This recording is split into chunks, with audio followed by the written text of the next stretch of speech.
தமிழ்நாட்டு மக்களோட மனசுக்குள்ள போறதுக்கு நாம பட்ட பாடு நமக்கு மட்டும்தான் தெரியும். இதெல்லாம் புரிஞ்சாலும் புரியாத மாதிரி இருக்கிறவங்க தான் நம்மள நடிகன் என்று சொல்லியும் நம்ம கட்சியை நடிகன் கட்சின்னு சொல்லியும் சில நக்கல் நையாண்டி இதெல்லாம் பேசுவாங்க. அதை பத்தி நமக்கு கவலை இல்லைன்னு வைங்க. இப்படி நம்ம அரசியல் பயணம் ரொம்ப டிரான்ஸ்பரண்டா தான் ஆரம்பிச்சிருக்கு. இந்த 2026 தேர்தலில் கூட்டணியே இல்லாமல் தனியா நின்னோம். மக்கள் நம்மளை தெளிவா புரிஞ்சுக்கிட்டதாலையும் நம்ம டிவிகே தோழர்களோட உழைப்பாலையும் நாம 35% வாக்குகளை வாங்கினோம். 1,72,00,000 வாக்குகளோட தமிழ்நாட்டிலேயே தனி பெரும் கட்சியா வந்தோம். தமிழக மக்களாலையும் நம்மளோட ஆதரவு இயக்கங்களாலையும் இதோ இன்னைக்கு இங்க நம்ம டிவிகே ஆளும் கட்சியா உட்கார்ந்துருக்கிறோம். இந்த ஆளும் கட்சியா ஆனதும் அவ்வளவு சாதாரணமாலாம் நடந்துடல. 2.25 வருஷத்துல ஆட்சிக்கு வந்துட்டீங்கன்னு ரொம்ப கிண்டலா கேலியா சிலர் பேசுறாங்க. எங்களோட இந்த 2.25 வருஷ டிராவல்ல எவ்வளவு வலியும் வேதனையும் இருக்குது. நம்மளோட மக்கள் சந்திப்புக்கே அவ்வளவு இடையூறு, அவ்வளவு தடைகள், ஊர் உலகத்துல யாருக்கும் இல்லாத ஒன்னா நமக்கு மட்டுமேன்னு தனியா ஸ்பெஷலா எக்ஸ்க்ளூசிவா நிறைய நிபந்தனைகள், நெருக்கடிகள், கட்டுப்பாடுகள், நம்மளை சந்திக்க வர்ற மக்களுக்கு சரியான பாதுகாப்பு இல்லாம, நம்ம கூட்ட நிகழ்ச்சிக்கு போதுமான பாதுகாப்பு இல்லாமன்னு இன்னும் வெளியே சொல்ல முடியாத நிறைய சூழ்ச்சிகள் எல்லாத்தையும் தாண்டி தான் நாம் இந்த இடத்துக்கு வந்திருக்கிறோம். But still miles to go. நம்ம டிராவல்ல எல்லாத்துக்கும் முச்சமா நம்மளோட சொந்தங்கள், நம்மளோட உறவுகள், 41 பேர் கரூர் சம்பவத்தில் இழந்த வேதனை எல்லாம் எப்படி சொல்றதுனே தெரியல. நம்ம மனசு விட்டு என்னைக்கும் அந்த வலியும் வேதனையும் நீங்கவே நீங்காது.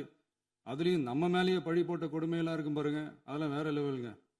என்னத்துக்கு அப்படியெல்லாம் செஞ்சாங்கன்னு தெரியல. அரசியல்னா இப்படியெல்லாம் கொடூரமா இருக்கணுமா என்ன?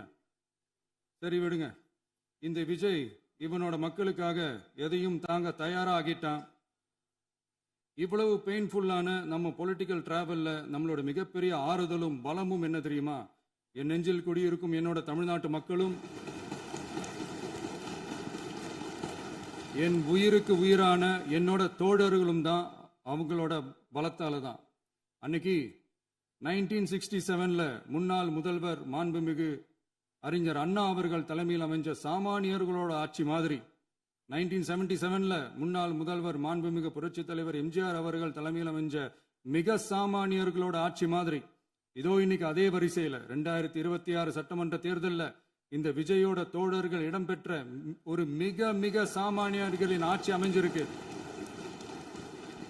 வாகை சூடும் வரலாறு திரும்பி இருக்கிறது.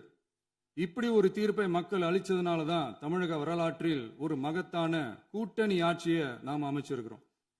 இளைஞர்களால என்ன செய்ய முடியும், பெண்களால என்ன செய்ய முடியும்னு கேட்டவங்களுக்கான பதில் தான் இன்னைக்கு அமைஞ்சிருக்கிற நம்ம ஆட்சி. ஒரே ஒரு குடும்பம் மட்டும் முக்கியம்னு சொல்றது நம்மளோட ஆட்சி அதிகார அரசியல் இல்ல. தமிழ்நாட்டில் இருக்கிற ஒவ்வொரு குடும்பமும் முக்கியம்னு சொல்றது தான் நம்ம அரசியல்.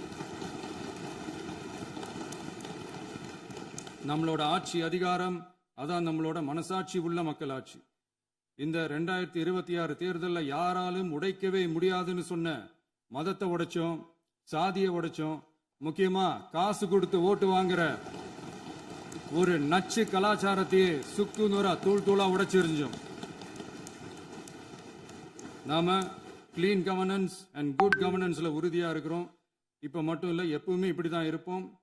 இதுல 100% இது உண்மைன்றதுனால தான் பாரம்பரியமான தினத்தந்தி பத்திரிகை ஊழலின் ஊற்றுக்கண் அடைக்கப்படுகிறதுன்னு 16/6/2026 அன்னைக்கு ஒரு தலையங்கமே எழுதியிருக்கு.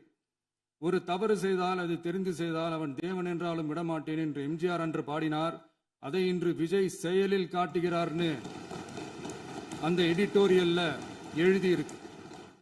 இந்த நேரத்தில் தினத்தந்திக்கு நம்மளோட நன்றியை தெரிவிச்சுக்கிறோம். அரசியலுக்கு வந்து 2 வருஷம் தான் ஆகுது. உங்களுக்கு என்ன தெரியும், உங்களால என்ன முடியும்னு கேலியா கேட்டவங்களுக்கு தினத்தந்தியோட பதிலை இப்போதைக்கு போதும்னு நினைக்கிறேன். என்னென்னமோ செய்வான்னு சொல்றானே இந்த விஜய், பல வருஷமா இருக்கிற ஒரு பதவி வெறி பிடிச்ச அரசியலை உடைச்சி எப்படி செய்வான்னு நம்ம மக்களை யோசிச்சிருவாங்க. இதோ இப்போ நம்ம மக்களுக்கு புரிஞ்சிருக்கும். இப்பவும் சொல்றோம், இது வெறும் ஆரம்பம் தாங்க. இந்த மாபெரும் சபையிலிருந்து கேட்கிற மக்களே, நமக்கு கொஞ்சம் அவகாசம் கொடுங்க.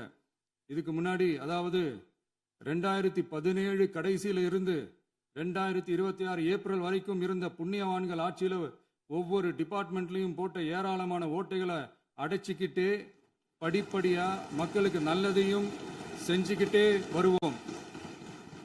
அதனாலதான் நமக்கு எதிரா யார் யாரோ சேரவே மாட்டாங்கன்னு நினைச்சவங்க எல்லாம் ஒன்னா சேர்றாங்க. நம்ம ஆட்சிக்கு டேட்டு குறிக்கிறாங்க.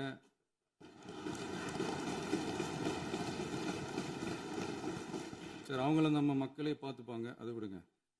நாம ஆட்சிக்கு வந்து சரியா 40 நாள் ஆகுது. அதுக்குள்ள என்ன செஞ்சீங்கன்னு கேட்கறாங்க. ஒரு லிஸ்ட் ஒன்று சொல்றேன் கேளுங்க. பெண்கள் பாதுகாப்புக்காக சிங்கப்பெண் சிறப்பு படை, 200 யூனிட் வரை கட்டணமில்லா மின்சாரம், போதைப் பொருள் ஒழிப்புக்காக தனிப்படை, குறுவை நெல் சாகுபடியை ஊக்குவிப்பதற்காக 134.83 கோடி சிறப்பு தொகுப்பு திட்டம், வழிபாட்டு தலம், ஸ்கூல், பஸ் ஸ்டாண்டுன்னு அதுக்கு பக்கத்தில் இருக்கிற 717 மதுபான கடைகள் மூடப்பட்டன. அங்க வேலையில் இருந்தவர்களுக்கு வேறு கடைகளில் வேலை, கவனிக்கப்படாமல் விடப்பட்ட அம்மா உணவகங்கள் புதுப்பிக்கப்பட்டன. பத்திரப்பதிவு துறையில் பகல் கொள்ளைக்கு ஃபுல் ஸ்டாப் வைக்கப்பட்டுள்ளது. வருகையில்லா ஆவண பதிவு முறை கொண்டு வர உத்தேசிக்கப்பட்ட செயல்பாட்டில் உள்ளது. அரசு மற்றும் தனியார் மருத்துவமனையில் ஸ்கேன் மையங்களில் கருவுறுவதற்கு முன் மற்றும் பின் ஏற்படும் தவறுகளை கண்காணிக்கவும், மருத்துவ நிறுவனம் முறைப்படுத்தும் சட்ட விதிகள் பின்பற்றப்படுகிறதா என கண்காணிக்கவும், மருத்துவ மற்றும் ஊரக பணிகள் இயக்கத்தின் பயன்பாட்டிற்காக 40 புதிய வாகனங்கள் வழங்கப்பட்டுள்ளது. கூட்டுறவு வங்கியின் ஏழை எளிய மக்கள் வாங்கிய கடனுக்கு முதல் முத்தாய்ப்பாக ரூபாய் 2045 கோடி தள்ளுபடி வழங்கி ஆணையிடப்பட்டுள்ளது. ஒன்றிய அரசிடம் கேட்டுக்கொண்டதற்கிணங்க கடந்த 2 வருடமாக நிறுத்தி வைக்கப்பட்ட இருந்த ஜல் ஜீவன் மிஷன் திட்டம் புதுப்பிக்கப்பட்டு ஜல் ஜீவன் மிஷன் திட்டம் 2.0 நடைமுறைக்கு கொண்டு வரப்பட்டுள்ளது. 18,500 கோடி அளவில் உறுதியளிக்கப்பட்ட காஞ்சிபுரம் மாவட்டத்தில் மைய விரிவாக்க திட்டம், கோயம்புத்தூரில் மின்னணு பொருட்கள் மற்றும் மின்னணு அமைப்புகள் உற்பத்தி திட்டம் மற்றும் திருவள்ளூர் மாவட்டத்தில் காட்டுப்பள்ளி LNT கப்பல் கட்டும் தளம் விரிவாக்க திட்டத்திற்கு ஒப்பந்தங்கள் போடப்பட்டுள்ளன.